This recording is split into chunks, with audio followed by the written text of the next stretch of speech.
been doing online learning as a school for nearly a year now, and we decided at the start of this week that we'd like to change the timetable a bit. In fact, fairly significantly compared to what we've been doing when most students were in school. So we've now moved to a model of supervisions and lectures rather than school lessons.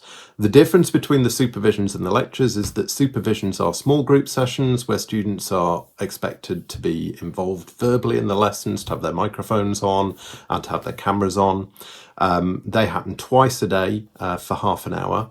So students will be in a group of just 5 or 6 students, and they will be presented with an opportunity to go back over things that they found difficult during lectures or to tackle some new problems together. The lectures are basically the whole year group being taught as one, because all of our students do the same A-levels, so it's quite easy for us to just teach the whole year group online in one go. As far as the students are concerned, that's absolutely fine when we're delivering new material, explaining new ideas, introducing new concepts to them. They're just as happy to have that done with the whole year group at one go as they were in groups of 15. And those sessions are recorded so students can go back to them later if they need to check something that they missed during lectures. Having said that, all students attend those lessons live, so they don't get behind with their work. New ideas are being explained, and students are doing work on those ideas straight away during those sessions. In lectures, teachers are often asking questions that students respond to through the chat box, so that teachers are able to find out how much of the lecture students are following and understanding, and make sure that they're wide awake and paying attention.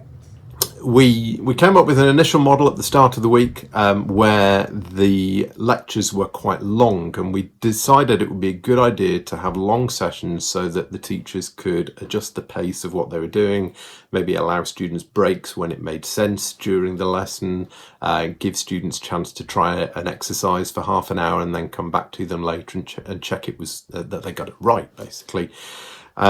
The feedback from the students was that actually didn't really work very well from their point of view, because it meant that they couldn't plan with their families when they were going to have breaks together. It meant it was difficult to know whether they'd be able to get out and get some fresh air.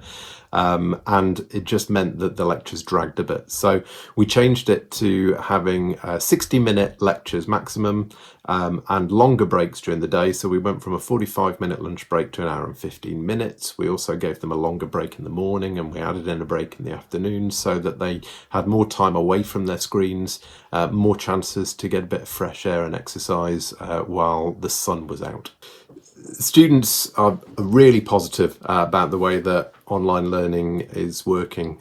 We've surveyed them today after a week of lessons, and the vast majority of them feel that they're really still making progress at the same rate as they were when they were being taught in school. They pretty much have all the equipment that they need, but there are a few students who are lacking tablets, so we're going to be getting hold of a little bit more equipment to help those students out. Students are not finding this whole situation pleasant or easy.